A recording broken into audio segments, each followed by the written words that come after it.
In this video, I will show you how you can select certain currencies that you can want to have on your market watch, that you can put on your chart anytime.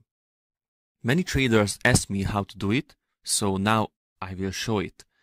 First, you have to, of course, open the market watch. First, you can click on the sign, the top of the screen, the top left of the screen, or second, you can click on view and click on market watch.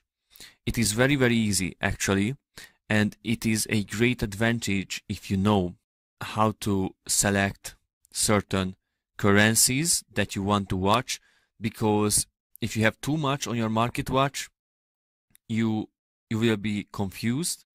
But you can select and basically just right click and click on symbols, and here you will see all the packs of the instruments, and you can double click on the instruments you want to have on your market watch.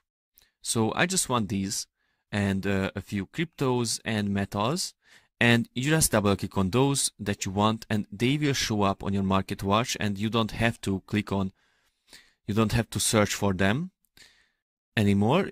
They'll be just there with the spreads, of course, on live, and you can actually show all as well. So then you don't have to double click on all the stuff you want to see, but you click on show all, and all the instruments that your broker offers you will show up on the market watch, and you can select and drag to the chart any of those. So I hope this video was useful. See you in the next video.